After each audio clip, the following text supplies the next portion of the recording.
WWE Raw Results, Live Blog, September 16, 2024 Tag Team Title Match. WWE Monday Night Raw comes waltzing back into our lives tonight, September 16, 2024, from the Moda Center in Portland, Oregon, featuring all the latest build to the upcoming Bad Blood Premium Live event set for early next month in Atlanta.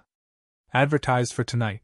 The Judgment Day defend the World Tag Team titles against the New Day. CM Punk is back with something to say after the latest Drew McIntyre beatdown. Damian Priest will take on Dirty Dominik Mysterio in singles action. Bronson Reed and Braun Strowman do battle once more. Sheamus vs. Pete Dunne. Natalya takes on Zoey Stark, and a whole lot more. Come right back here at 8 p.m. Eastern Time when the Raw Live blog will kick off once the show starts on USA Raw Results and Live blog for September 16th. He predicted the 8-bit empire, now he occupies the blur as well. When asking why their kisses are sorrowful, remember the howl of our first verse. While I live blog this here pro wrestling show for you, folks. The show opens with the usual montage of talent arriving at the arena. The camera stays with CM Punk as he gets out of his car and walks through the guts of the arena on his way to the ring. He gets on the mic and begins, saying he's at the point in his career where sometimes people ask him how many matches he has left in his old bones. Depending on how you feel about him, the answer is either wildly disappointing or tremendously exciting, because the answer is way more than you think. When he came back to WWE, he said he didn't come here to make friends, and that didn't necessarily mean he came here to make a mortal enemy. But that's what he's done, so much so that the only way to end this with Drew McIntyre is in Hell in a Cell. He feels naive to think this would be over because he touched 4 turnbuckles in Berlin, and maybe Drew was a little bit naive to think it'd be over because he jumped him in Chicago months ago. But he's just too damn stubborn, and Drew's fatal mistake in all of this is not getting the job done. Now things are drastically different. People can ask him how many Hell in a Cell matches he has left in him, and the honest answer is 0. His little sisters asked him not to do this. His wife has asked him not to do this. The angel on his shoulder begged him not to do this. Armed with all of this information, please allow him to explain why he is going to do this. If you push him hard enough, he'll become the devil himself, and the devil in his heart says the only way this ends is in Hell in a Cell. The same heart Drew promised to get to stop beating, and he can't promise he won't kill McIntyre because he doesn't make promises he can't deliver on. So his promise is he's going to make Drew bleed, and he promises that McIntyre will have to kill him, because he is prepared to die and for this heart to stop beating. He's had a great career, and if this is the end, so be it. And if he's prepared for this to be the end of Drew McIntyre, Punk will see him in hell. Sheamus is interviewed backstage. He says he taught Pete Dunne too well, and he really hit him where it hurts. Not his hand or his back, but when he took the dream of the Intercontinental Championship from him, and now it's time to inflict pain on his protege.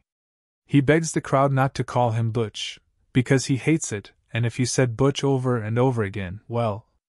Tonight Dunne becomes his Butch, and he asks Portland if they're ready for a banger before making his entrance and sending us to break.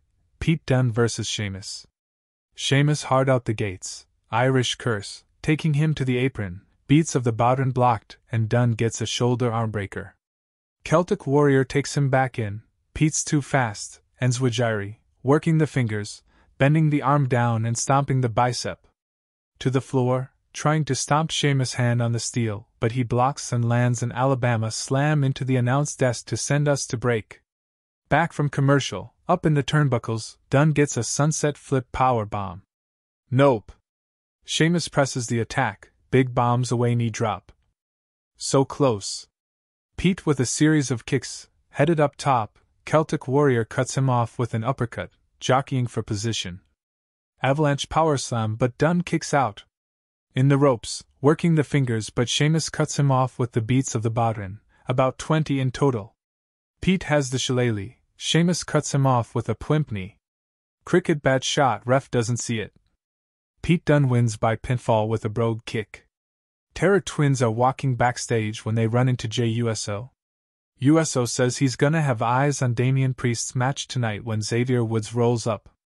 He says he hasn't seen eye to eye with Damian in the past, but they all have an issue with the Judgment Day, and he asks Priest to not get involved in their tag title match. Damian agrees and tells them to whoop ass and take those tag titles. And so we go to break. Act from commercial. Miz rolls up on Braun Strowman working out, and wishes him luck. Miz continues to pick at the scab and asks why Braun thinks he can handle Bronson Reed, giving his history, and Strowman explains that it's just that you need a monster to handle a monster. Natalya vs. Zoey Stark. Feeling out, Stark in control with a missile dropkick, and we go to break. Back from commercial, Natty throwing German suplexes, discus lariat, right hands, whip across, block a kick, trips Stark up. Super kick connects, cover for 2. Zoey with a California roll, super kick, cover for 2. Trading near fall attempts, Neidhart picks the legs, reversed, O'Connor roll, reversed. Natalya wins by pinfall with a schoolboy pin. Rhea Ripley is interviewed backstage, but Finn Balor rolls up before she can speak. He says he's been meaning to catch up with her for a while, and he really feels like she's just as bad as Damian Priest. She said they were a family, acted like they cared, but in reality the only thing she cared about was herself, and he's sick of being blamed for everything that went wrong with Judgment Day. She unloads on him about how all she tried to do was make opportunities for her family, but if they want her and Damian to be the bad guys, well, we'll see just how bad they can be.